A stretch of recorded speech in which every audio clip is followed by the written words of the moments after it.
Between Emma Greed's controversial comments, statements as she pushes and markets her new book, Trump being Trump, and of course, the announcement that Tim Cook, the CEO of Apple, will be stepping down on the 1st of September.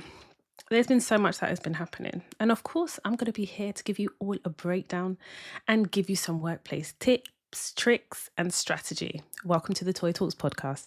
Toya Talks. Council estate to corporate space. First gen Nigerian setting the pace. From Goldman Sachs to PwC. Building legacies for all to see. This lecture couldn't stop this flow. Law degree, just watch me grow. Masters of the game we show. Every sister how to own their throne. TOIA, let me show you how to navigate and elevate, that's what we do. Black Queen, energy growing. Hey everyone, this is going to be a packed podcast episode. It really is. As I was scoping out the episodes and there were just so many things to talk about, so many things that were happening. And I was like, you know what? I'm really happy that we're at a place on the podcast where you will know that I'm only going to ever record and deliver quality things that you can use. And as I kind of watch people recycle a lot of my content that I have shared on the podcast, I definitely think that when it comes to the workplace, one thing that is familiar is our experiences are the same. What I love about some workplace content that we see now is how they infuse finances into it, because we're living in, cost of living crisis. People are not getting paid what they should be. But also as well, just that financial literacy, I think that is so important when having like workplace discussions. I think something that I have always done on the podcast is I've always been open, I've always been honest. And recently I shared an episode about a bully in the workplace and my having to interact with him, because that's just how it goes. We can't just decide we're going to quit one day because we've identified a bully. Do you know what I mean? Or, you know, and this particular person, I think workplaces always surprise me because they have all these policies, all these mandatory training. And as much as we look at these people and we're like, okay, how can he or she treat people like this? We ignore that there is an ecosystem, an organization that know about these people. Like, I find it really hard to believe that someone just pops up and becomes an office bully. You have to be very comfortable to feel like you could mistreat people because you know that you either have the organization and or HR that are going to protect you. When an organization knows that somebody is a problem and doesn't act to resolve it, and whether that is managing that person out, whether that's giving that person a final warning, whether it's empowering line managers, when an organization doesn't do it, then they perpetuate that bully. They support, as far as I'm concerned, a lack of action is complicit. And I definitely feel that way to an extent throughout my career, having worked with different variety of people, but often having to be at the end of mistreatment, as many of us often are, and knowing how to deal with it. This country is really good at microaggressions. I would definitely say part of UK culture is to be covert rather than overt. And then depending on the political landscape of what's happening, then you get the slip of the mask and we move into more overt mistreatment. But that being said, this particular I call him an office bully, and he's made people cry. It's not like it's an isolated incident or kind of like a misalignment of personalities. This person's he's just not nice. And he uses a lot of bravado. And part of it, I believe, comes from insecurity, because secure, happy people don't bully others. It's really that simple. I don't think there needs to be psychological analysis. It's, for me, personally, I just see it as that simple. So, sorry, you might hear some noise. I've got carpal tunnel on my left hand. I had it on the right. It's now on my left hand. So I'm having to put this, it's not even a bandage. I don't know what you call it, but yeah. Anyway, sorry, I digress. So as we all do, you have reviews of kind of like performance reviews at work. And part of the performance review, I don't know how it is with a lot of organisations and a lot of people, so please share with me. We often ask for feedback, right? And if you've been following the Toy Talks podcast for a long time, you know that we already have burn folders, but we also have feedback folders. And feedback folders are anything from people complimenting you on your work down to actually strategic feedback that people are giving because you've delivered on a project. And you don't, and I always say to people, just because someone compliments you doesn't mean you have to always forward it on to your manager. For me, I keep it until I need it. And when you get to performance reviews, I think that's when you need it. You see, one thing I've come to realize in organizations is you could be working somewhere and somebody will be like, oh, you're amazing. And then it comes to a performance review and it's not included in your performance review as a default. Or line managers don't necessarily go seeking that review for you to add to your performance review. That's why I say you're the architect of your career. So I could very well bypass this bully, by the way. I don't actually need a review from him. But you know what I thought was interesting? Because of his character and the way he behaves and my interactions with him and my professionalism, and actually I don't talk, I do. I'm very much solution output driven. I asked for a review. The review that he gave me floored me. It was amazing. But I want to take it a step back or go a little deeper.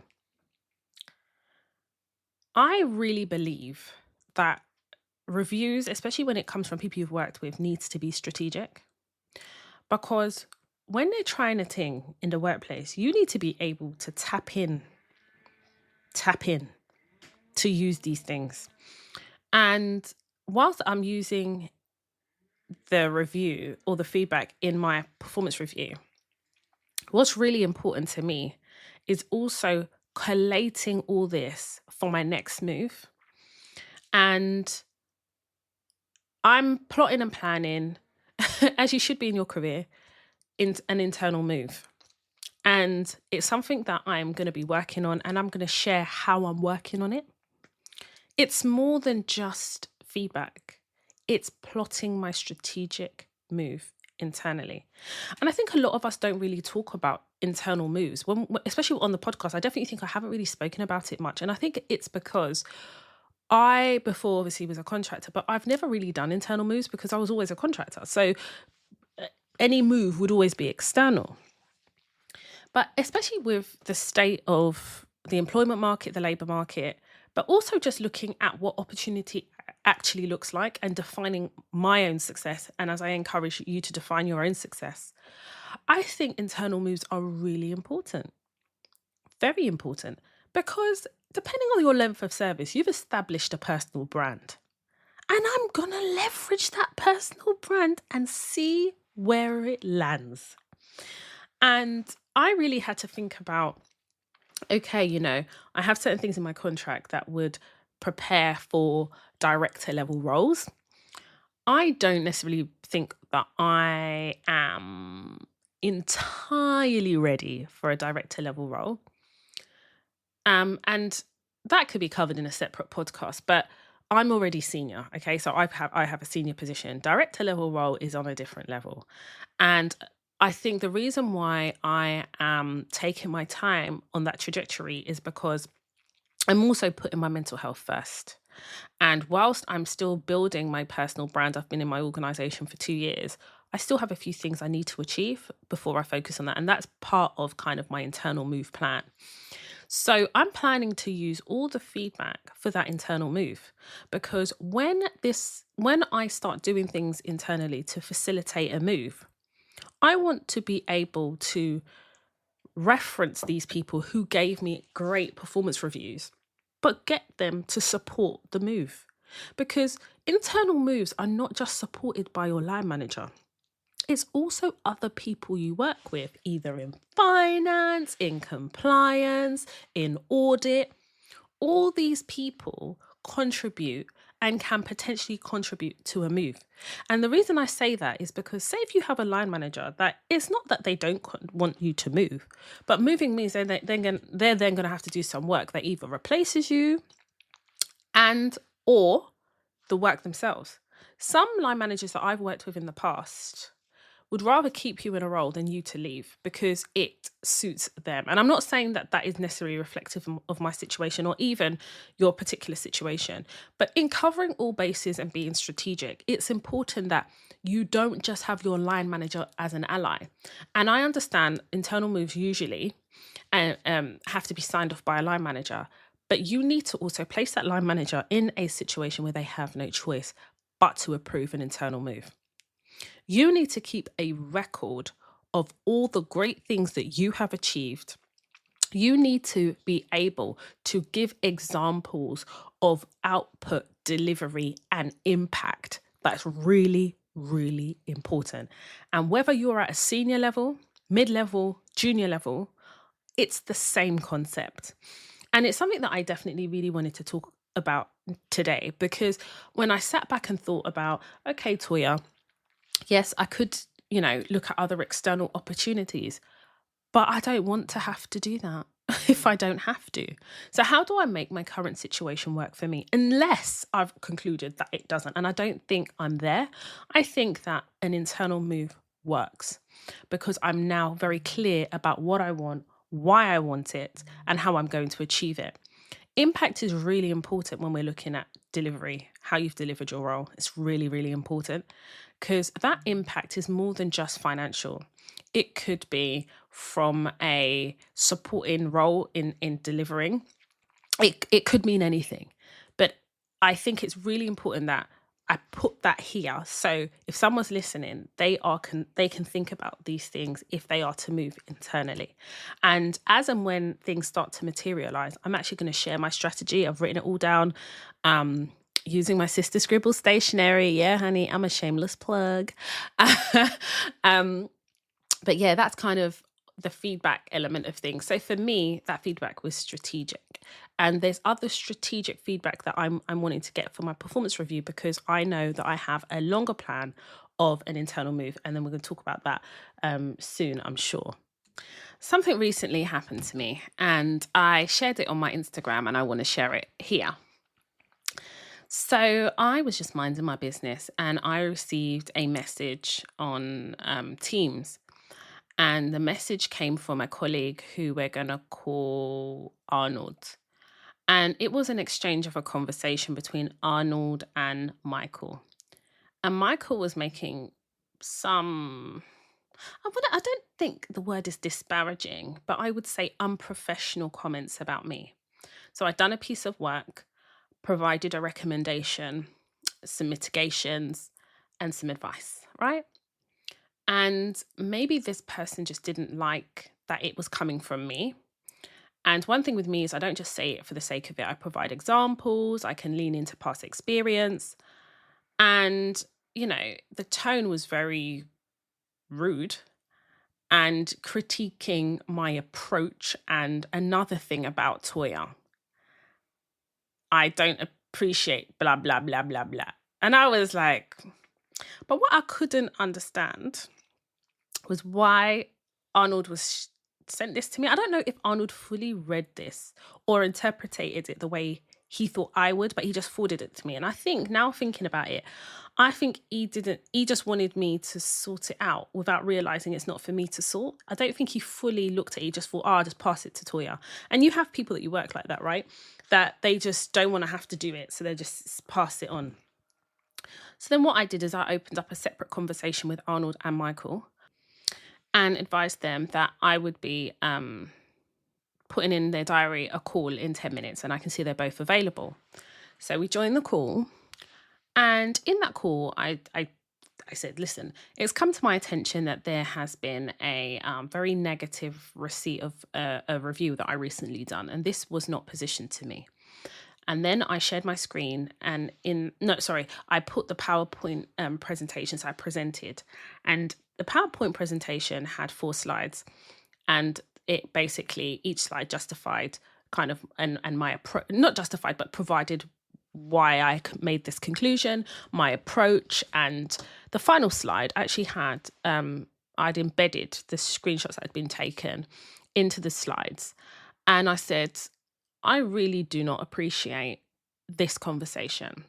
And besides the fact that it is unprofessional, it's actually quite derogatory in its approach.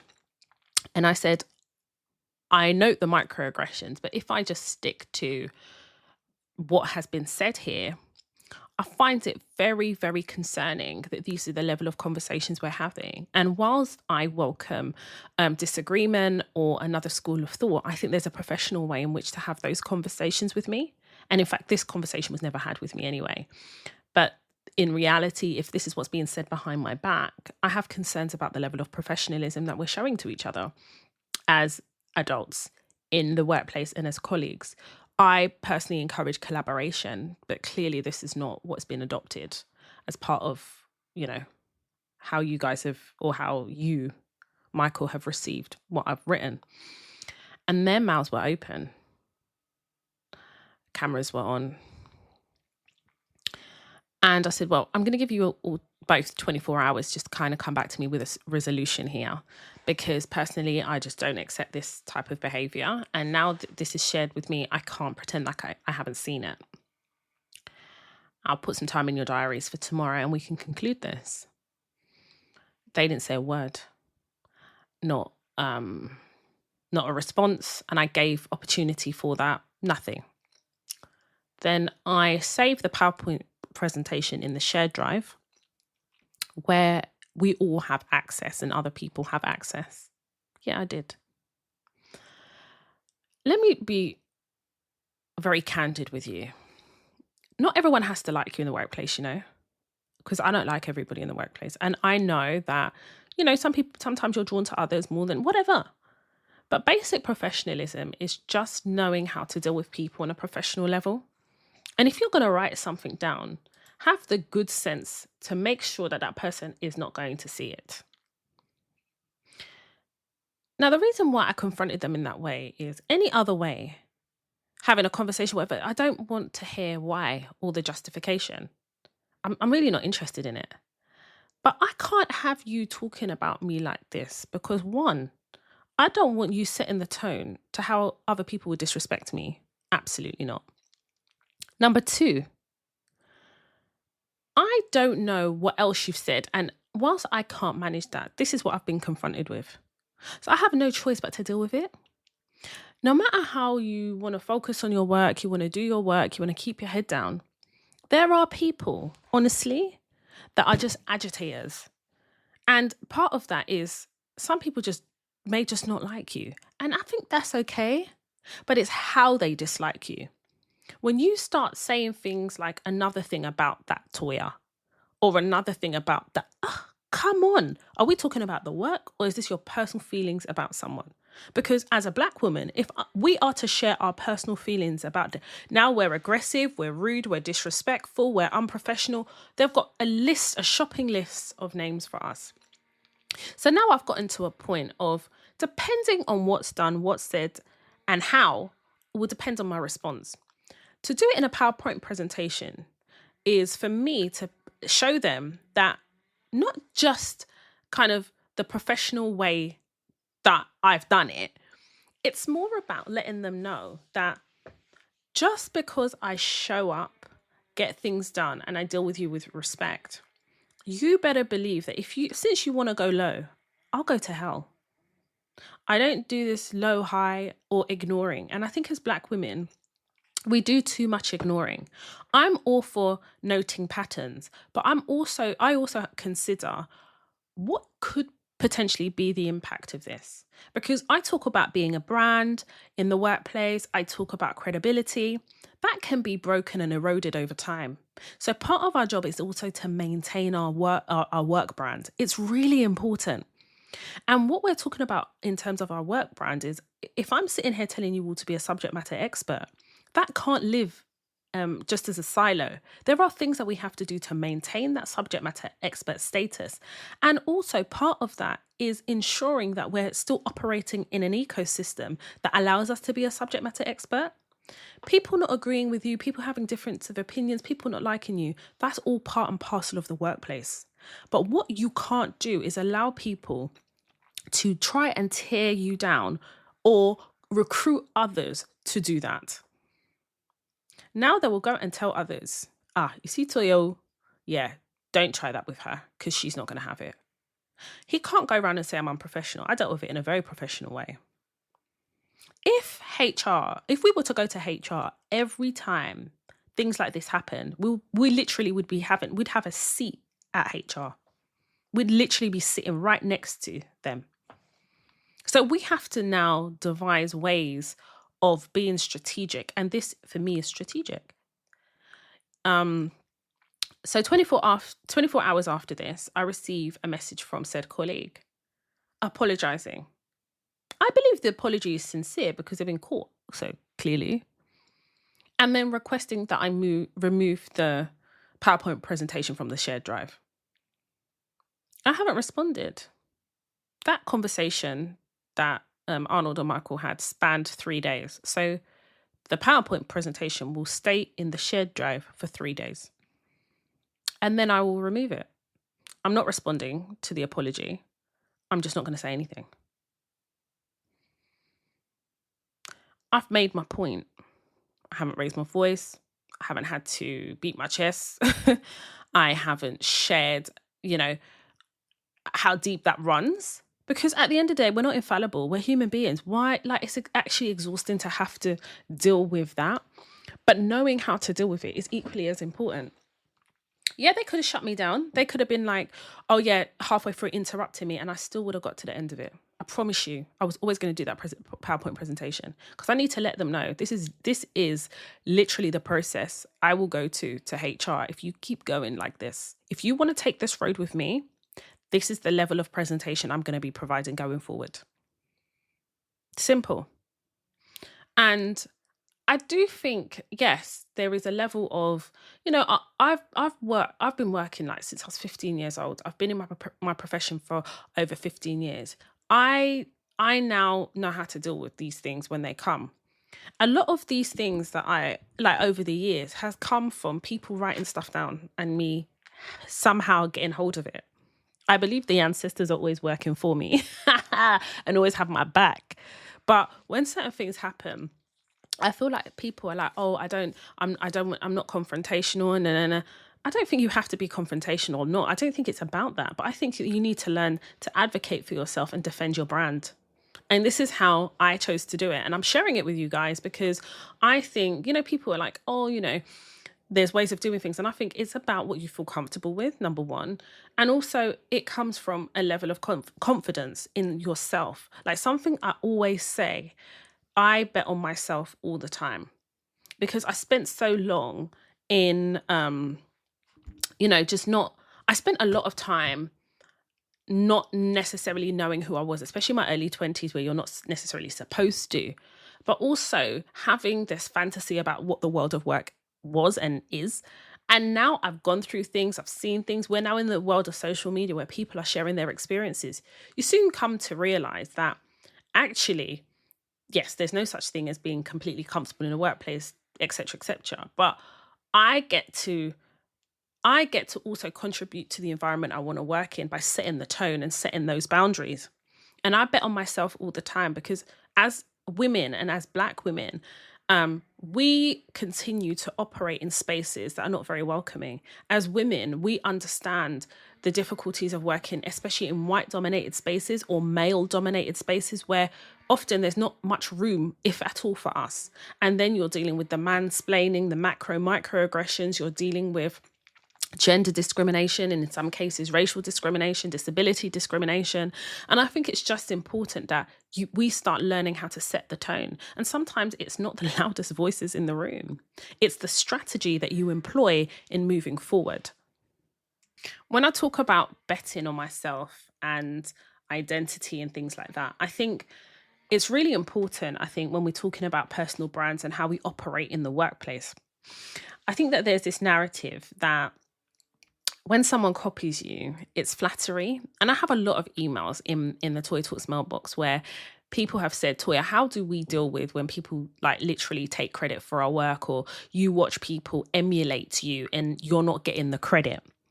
And I want to go a bit deeper because I had a conversation with a friend recently and, we'll talk about work and stuff and things like that. But I was also talking to her or had mentioned when people try and take on your personality, I think it's really fucking weird.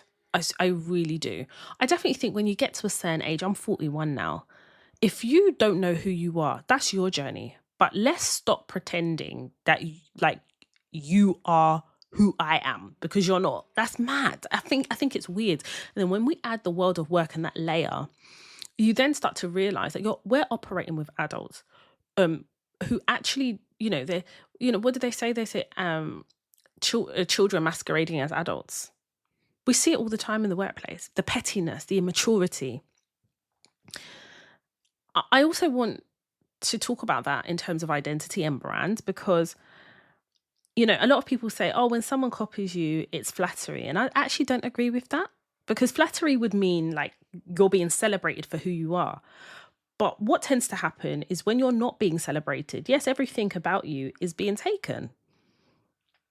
Your style, your energy, your presence, your choices. And for me, that's not flattery. That's extraction. And I think it's really it's a really uncomfortable conversation, because people pacify it. They say, "Oh, just take it as a compliment."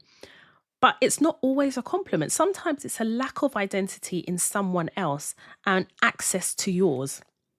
And this doesn't just happen in friendships. This also shows up in the workplace all the time.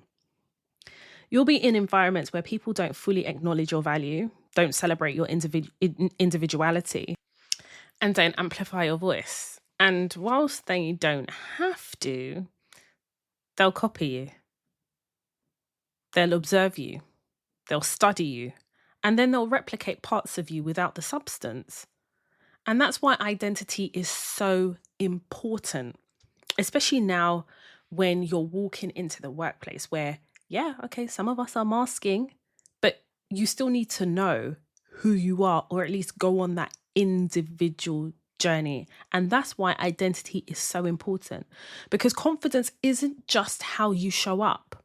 It's about how well you understand yourself, your character, your standards, your boundaries, your personal brand, or the personal brand that you're trying to achieve. And when you don't have a strong sense of that, you become vulnerable in two ways. Either you start copying others to find yourself, or you allow others to take from you without question. So for me, this has become less about what someone else is doing and more about how I protect my energy, because influence is powerful, but access to you should be intentional. And that means understanding the environments you're in, the people around you, how they influence you, and how they hold themselves accountable. Because not everyone who is close to you is aligned with you. And in the workplace, this matters even more, because your identity in the workplace becomes your brand, and your brand becomes your authority. And your authority, that comes from your ability to deliver consistently, confidently, and as yourself, or as your work self. And if you're in a space where you feel like you have to shrink, or you notice people taken from you without ever acknowledging you, that's not a space where your identity is being respected.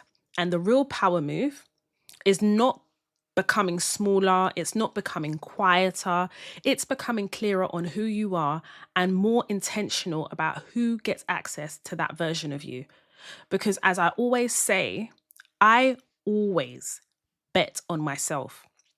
And this is not because I think I'm anything, or because because I think I'm better than, or absolutely not.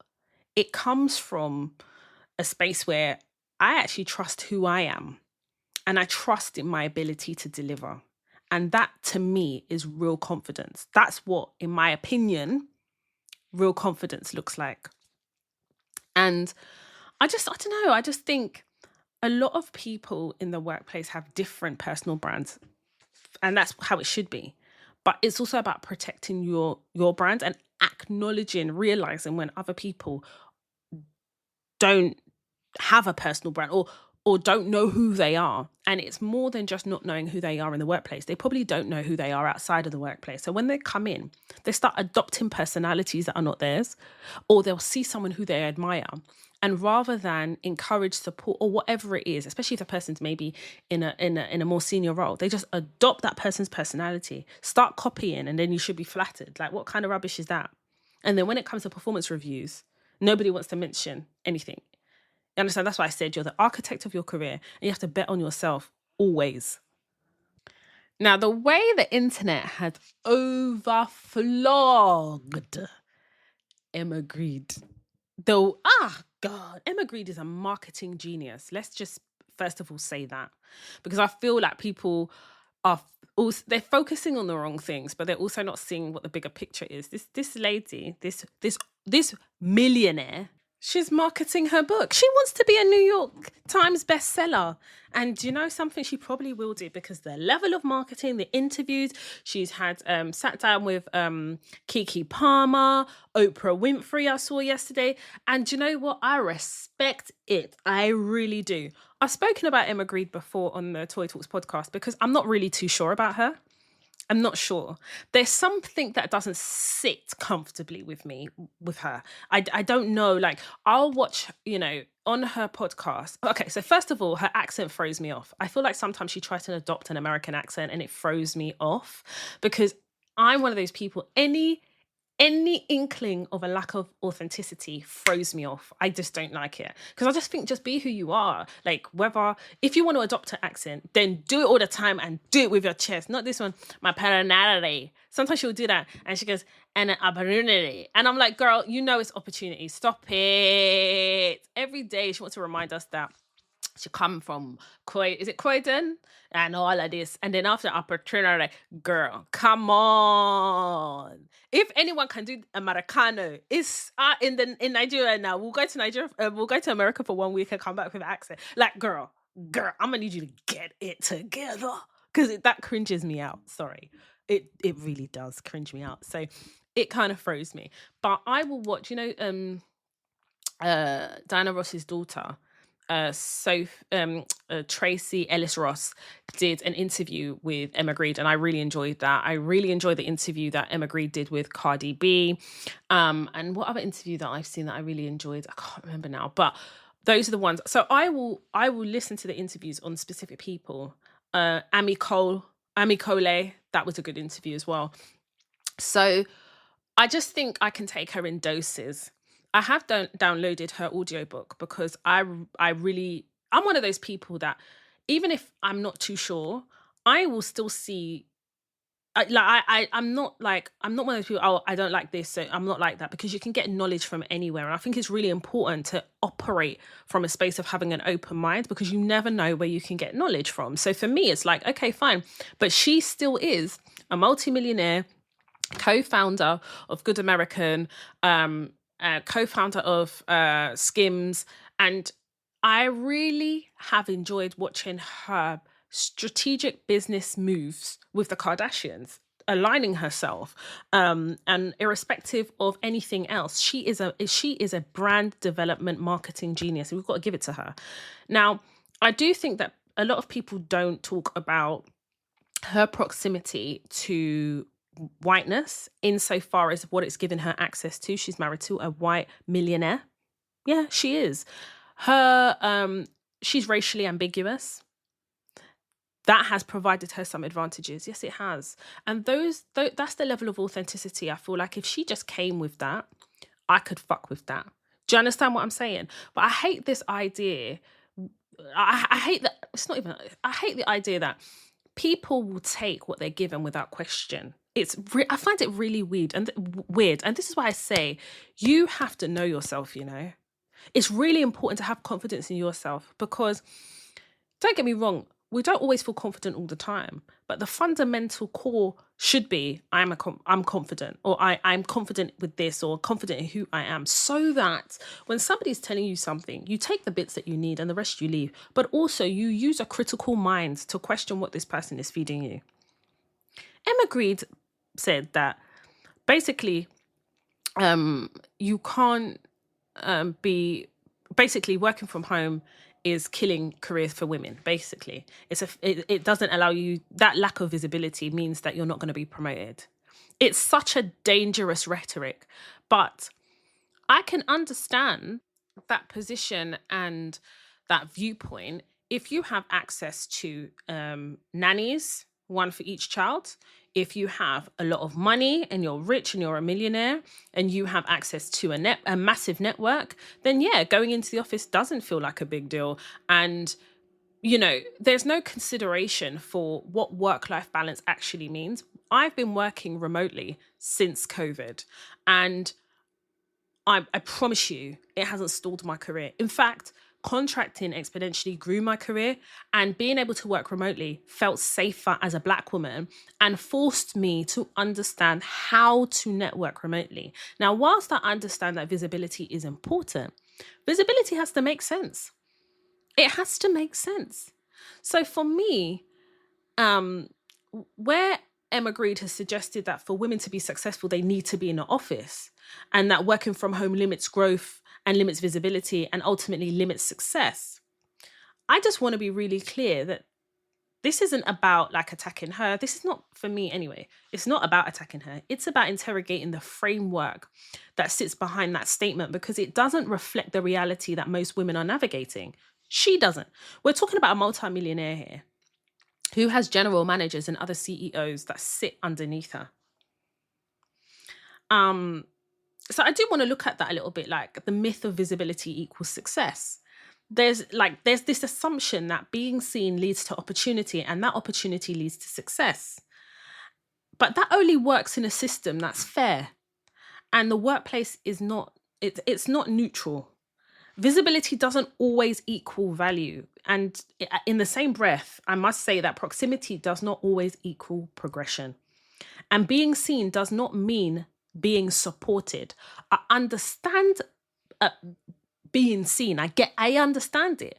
But that doesn't mean that we have to completely remove remote working. That to me doesn't make sense, because for some women, especially Black women, visibility has often meant scrutiny, not increased opportunity. And it can mean being watched more closely, judged more harshly, and being expected to perform at a higher level just because you're just to be considered as equal.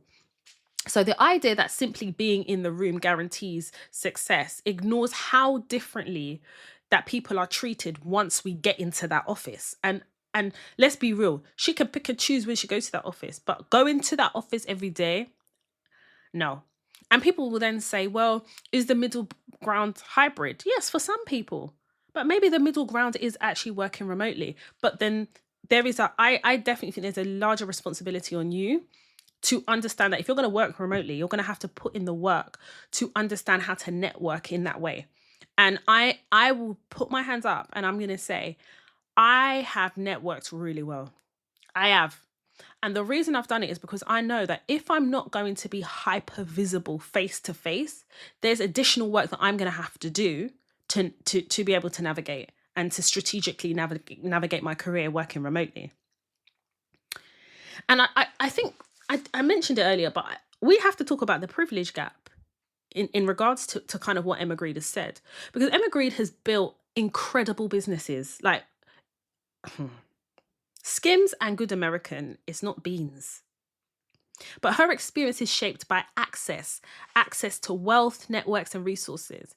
And for most women, we just simply don't have that, not to that level. She has proximity to power. She has access to childcare support. She has flexibility that is resourced. And it's not negotiated, it's resourced. And that creates a very different reality for her. So she's not wrong for her life, but it becomes a problem when that experience is positioned as a universal truth.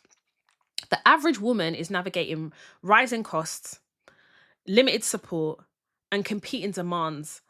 And for those of us who are working mothers, raising children and managing a household and then building a career without that infrastructure that makes constant work office presence realistic. How do you work a 9 to 5 or a shift work, knowing that, for example, the education system operates from between 8:30 and 9 a.m. till 3? So what are you supposed to do? Childcare. Then we have to talk about resources. So her reality and ours are not the same. And when she talks in a holistic way that she does, it makes it seem like we're not all on the same level playing field. the system doesn't allow, I guess it doesn't align with the reality of what motherhood is. Yeah. You can't have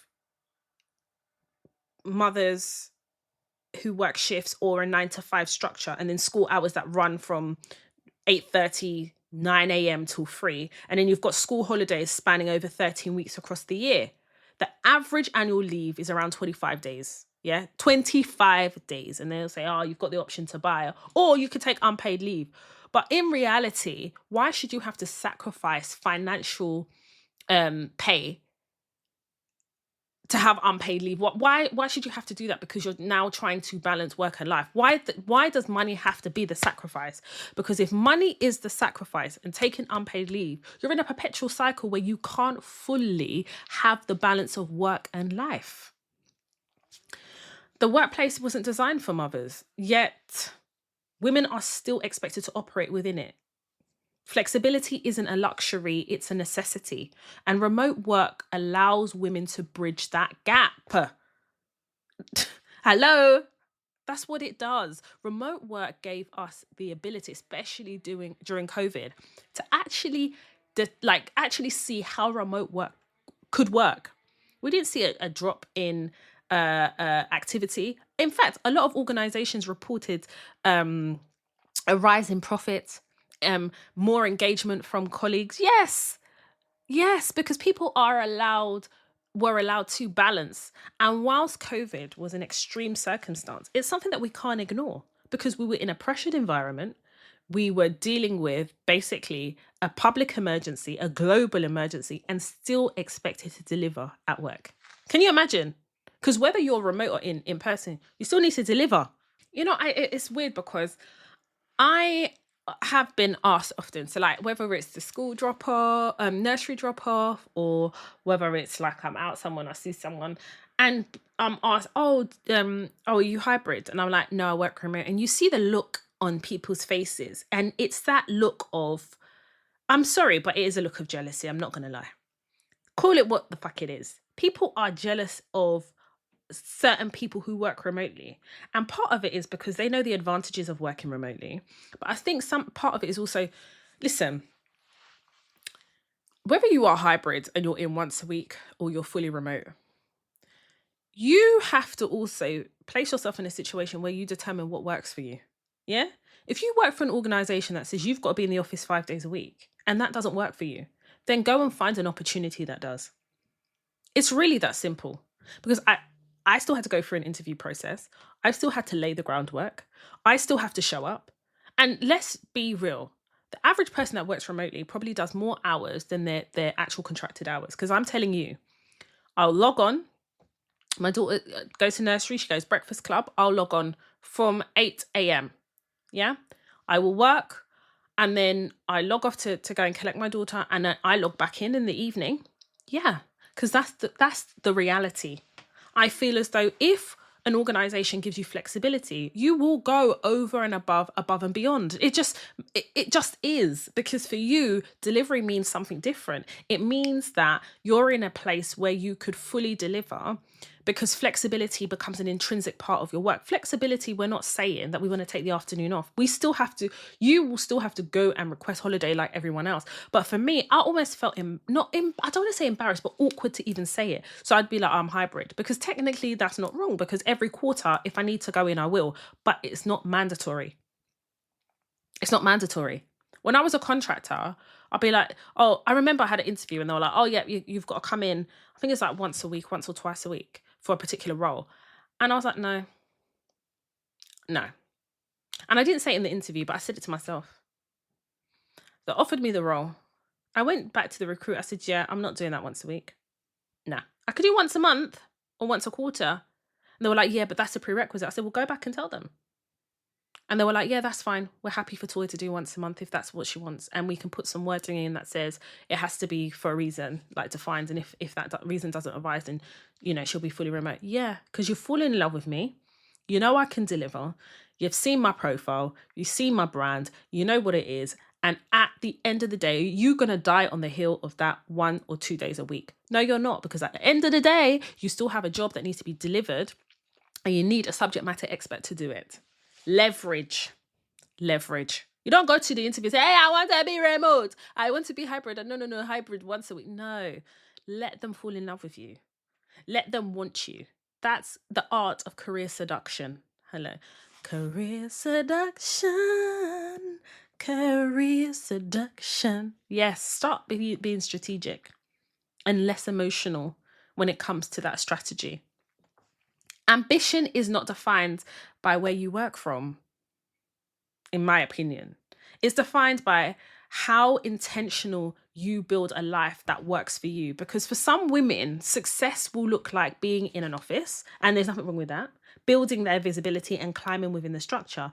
But for others, success may look like flexibility, autonomy, and the ability to thrive without being physically present every day. And both are equally as valid.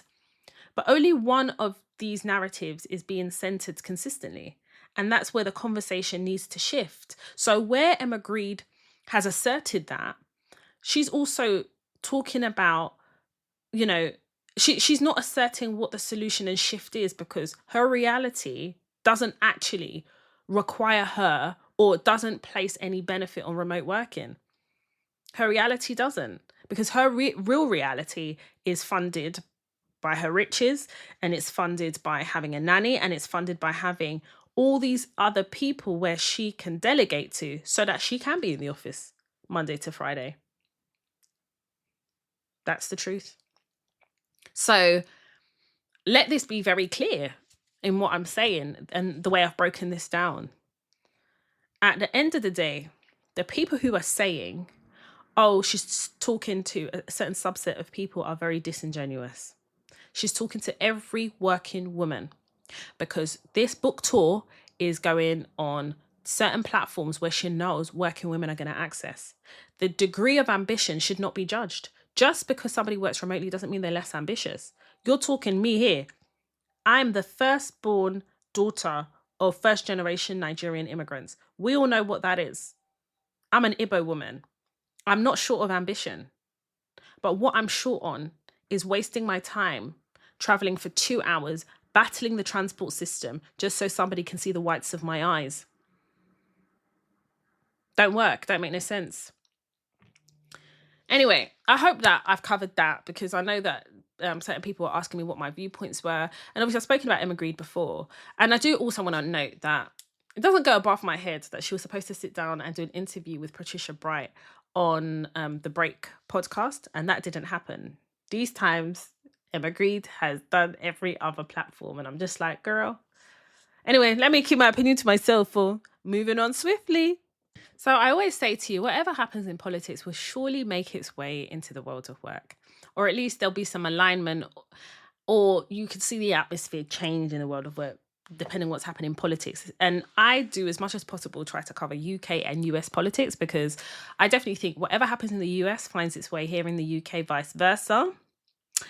And I also think that I think it's really important that as women, we take the time to understand politics, whether you're interested in it or not, because interest is not a requirement for decisions to affect you. So I've spoken about Keir Starmer before. In a previous episode, I spoke about Peter Mandelson. I went into a lot of detail. You guys actually really enjoyed that. And I love research. I'm definitely a part-time geek. I love seeing how things like that come together. So I really want to I'm calling this segment One Rule for Them and Another for Us, because I really want to talk about power process and what happens when the rules start bending depending on who you are. So obviously I covered the whole Keir Starmer fighting for his job, and he faced a lot of serious pressure over his appointment of Peter Mandelson as the UK ambassador to the US, and we covered it in depth in a previous episode. And on the surface, obviously he isn't, and he has, go and listen to the other previous episode. But on the surface of it, it does sound like politics as usual. But when you really break it down, this is actually a workplace story. So just to recap very briefly, here's the situation. Peter Mandelson was announced for this really sensitive role as the ambassador to the United States. And this announcement was made before the full security vetting process had actually been completed. So for context, this isn't just like reference checking or a quick like HR form. We're talking about developed vetting, often referred to as DV, a DV security clearance. And it's one of the highest level of security clearances in the UK, right? That process is handled by the UK security vetting, but the final decision then sits with the Foreign and Commonwealth and Development Office. So we call that FCDO, right? So you'll have the vetting process, and then the FCDO would literally make a final decision and sign it off or not sign it off. So this is actually where it actually got really messy, because the vetting body, the UK security vetting, had really serious concerns about, enough for them to recommend that Peter Mandelson go through his security clearance. But the department still went ahead and granted it to him. So when they did the security vetting, he didn't actually pass it, but he was still granted it. So now, this power, proximity to power and money. Ay, ay, ay. So now, this really escalated when a senior civil servant, Sir Ollie Robbins, gave evidence to Parliament this week. And what he said was really telling. He said his team in that security vetting department, they were under constant pressure from number 10 to get the appointment done, get the vetting done. It wasn't about whether it was safe or not should we proceed. They didn't ask that. Just when will it be ready? And this tells you everything you need to know about the mindset. So naturally, the question has now become, what did Keir Starmer actually know? Because Peter Mandelson did not pass the vetting, but he was still cleared to do that role.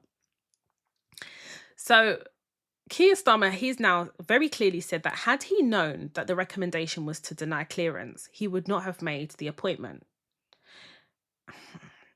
And he's even admitted that that was a mistake. But here's the thing. Leadership isn't just about what you personally knew. It's also about the environment you create. And we have to also bear in mind that before the clearance had started, done, considered, Peter Mandelson was already announced. They already announced it and said, Peter Mandelson, Lord, he's a Lord, isn't he? Lord Peter Mandelson is now the UK ambassador to the US. They already made that. They didn't do any of the vetting, what we would call in the workplace compliance checks. They didn't do anything. They just announced the appointment. So that in itself creates the pressure to then have him do the role. Do you understand? So that's when they talk about environment and what it created, it will always create pressure because what did they say? The horse is already bolted. So now it's like, can you really, if he's failed it, can you really now withdraw it without controversy? So this is now where people are now questioning, what did Keir Starmer know? Did he know that Peter Mandelson didn't pass it and yet still went ahead to allow him to fulfill that role as the US ambassador to the UK ambassador to the US? Because that creates a massive risk. And obviously, lo and behold, Peter Mandelson's links to Epstein meant that he had to resign. He had to he was sacked or resign, whatever the case is. So this is where people start looking at those around Keir Starmer, including his chief of staff, Morgan McSweeney. And people are asking, where did the pressure from number 10 come from? Like that pressure that Sir Ollie Robbins said that he felt from number 10, his vetting team. Where the question is that who in number 10 created that pressure for the vetting team to clear or to do the process as quickly as possible? Because what we're seeing isn't necessarily one rogue decision. It's a system where speed and optics seem to have taken priority actually over process. So if we strip this back, there are three key failures. So the first is the process failure. You don't announce someone for a role as sensitive as the UK ambassador to the US before vetting is complete, and that's full stop. Second is a communication failure. If the Prime Minister genuinely wasn't told about a negative recommendation. That's a serious breakdown. And Keir Starmer, as the Prime Minister of the UK, has faced very serious breakdowns in comms. Every other month, if someone's not resigning, he's asking them to resign. How many people from his cabinet have had to resign? And the third is cultural failure. Because when teams feel pressure to deliver an outcome instead of assess risk, process becomes a formality. So you're not placing importance on the process. It's just but it's just a formality. So if it's a formality, it's not given the seriousness, the respect, and the criticalness that it should. Is criticalness a word? I don't know. But you get my point. And this is why this matters, in my opinion. Everything that's happening matters more beyond politics, because in your job, and definitely in my job, we don't get to skip process. You don't get the role before your references are checked. You don't bypass compliance because someone likes you. You don't walk into a high-risk position on vibes and connections. So the real question is, why does it look like the rules become flexible the closer you get to power? And let's be honest, this is where conversations about privilege come in.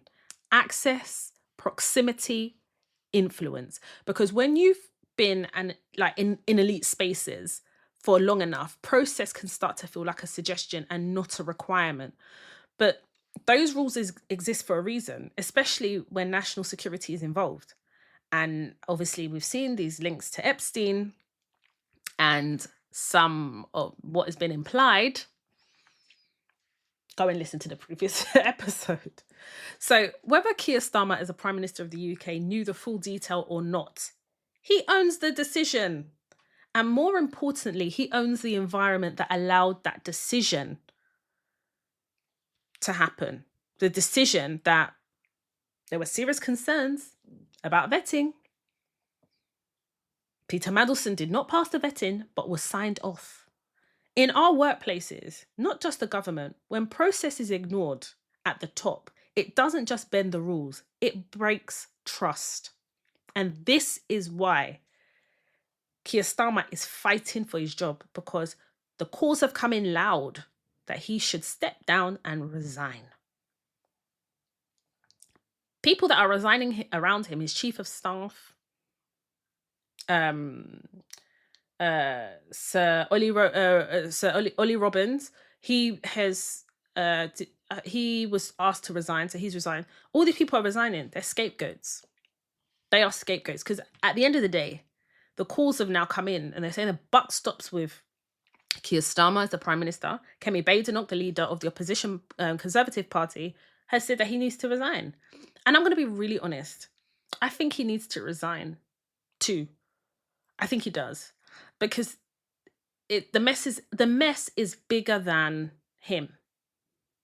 The mess is, and when I say bigger than him, it's bigger than him because once you break trust, nothing he ever does or says will be given the same weight.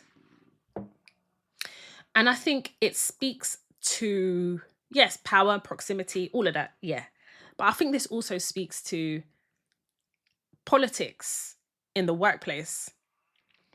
You can't have process embedded into the workplaces, but in the highest sensitive offices in government, those processes become optional.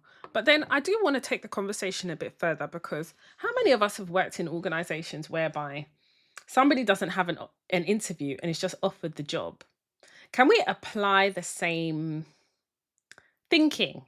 And I would say yes, because, okay, they'll still have to go through the compliance checks, but it's just about how people bend the rules to suit them. It's who you know. And people say, well, who cares about fairness? It's about your connections and how you network. But actually, fairness is important, because I've worked in organisations before where I've had maybe 3-4 rounds of interviews before I've gotten a job, right? And then I've just seen someone who doesn't even have the background skills to do the job. And just because they know somebody, they walk into a role. They'll still do the compliance stuff, but the bar of compliance is lower. Do you know what I mean? Because this person knows them.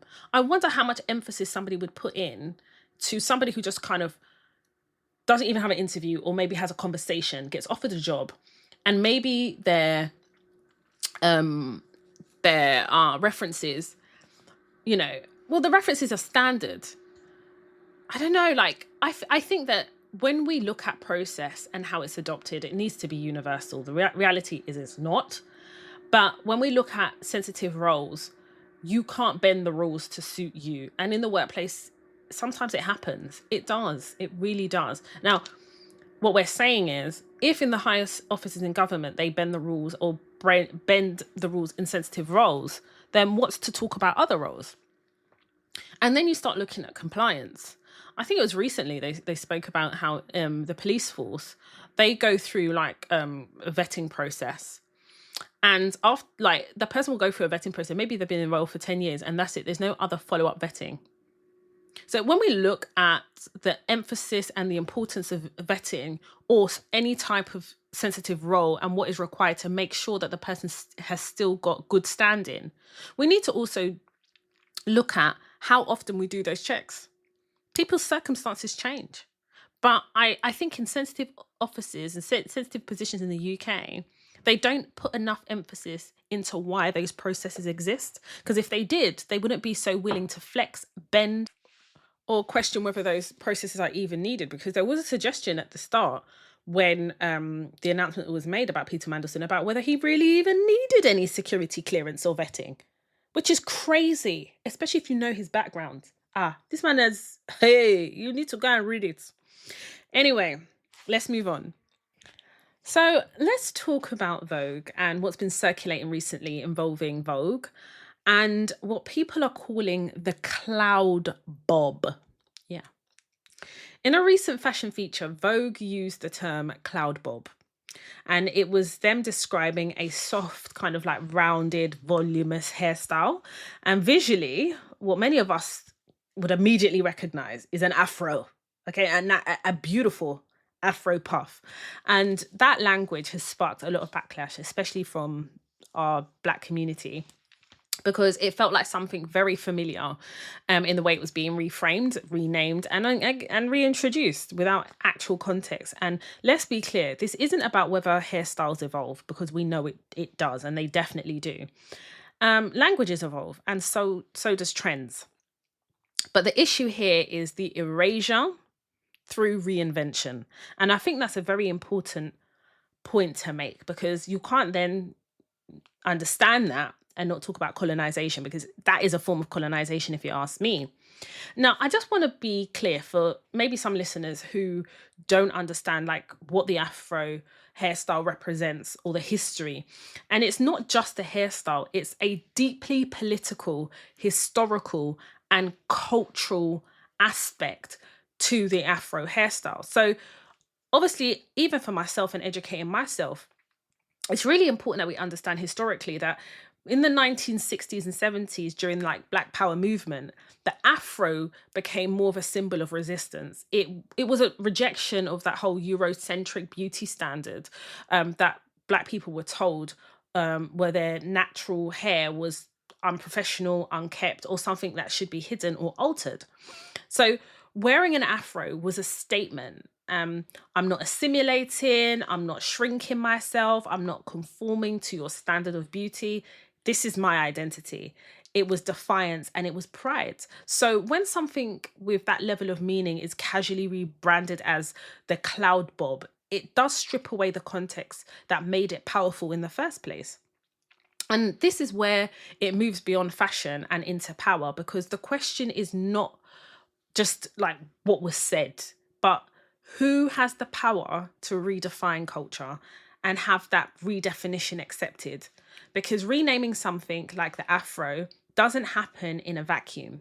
It happens in a system where Black culture is very much and very often borrowed without credit.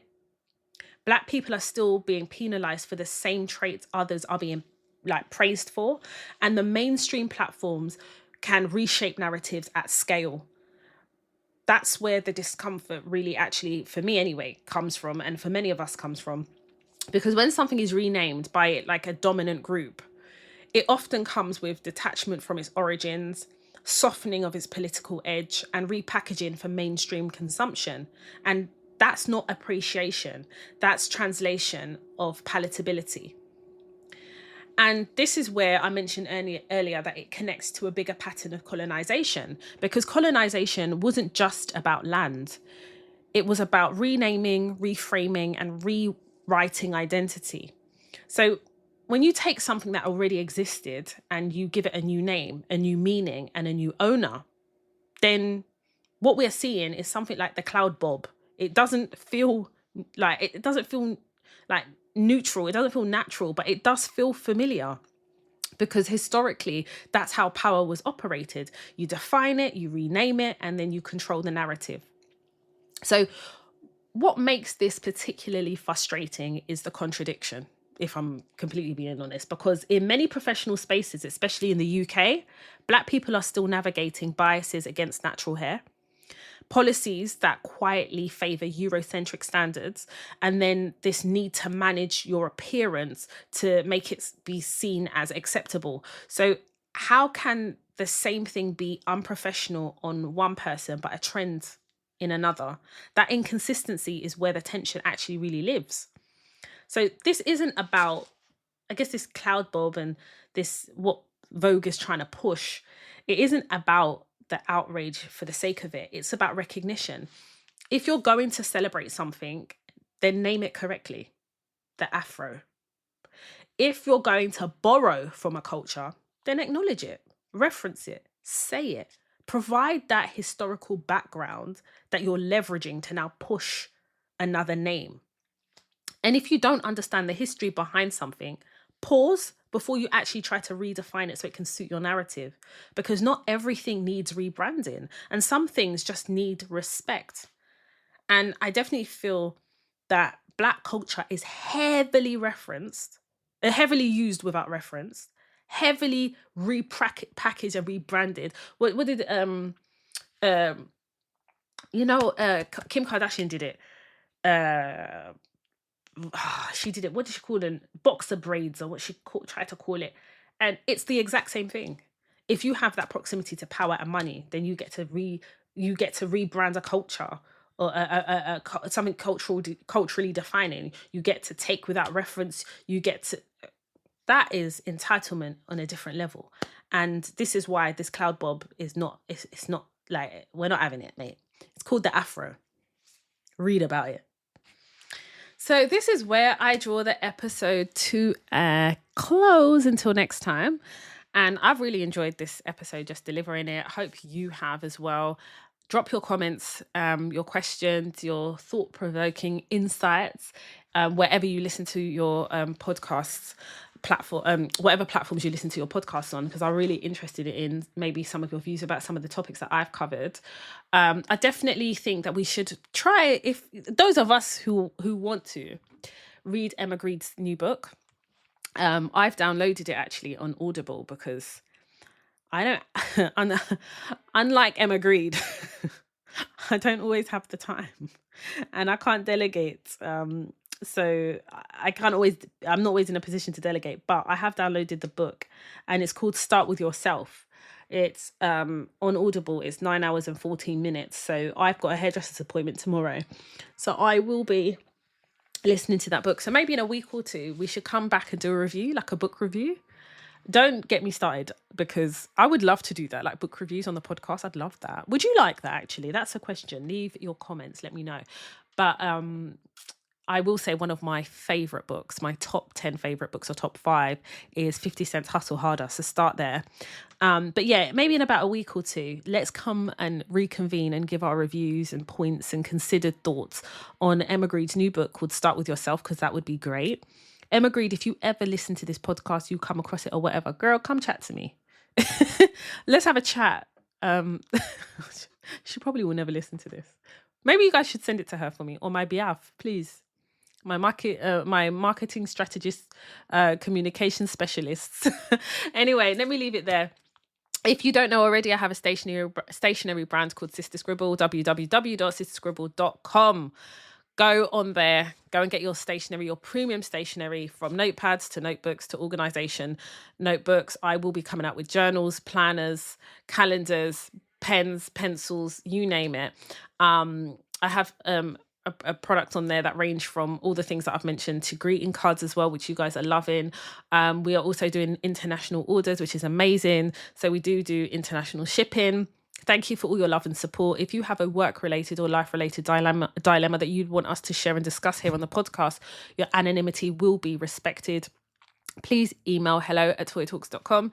If you want to share something, a topic, or you want me to discuss a topic, leave your comments where you listen to your podcast, or email hello@toytalks.com. Thank you so much for listening. Your support is always valued and always appreciated. My name's Toy Washington, and you have been listening to the Toy Talks podcast. TOI, let me show you how to navigate and elevate, that's what we do.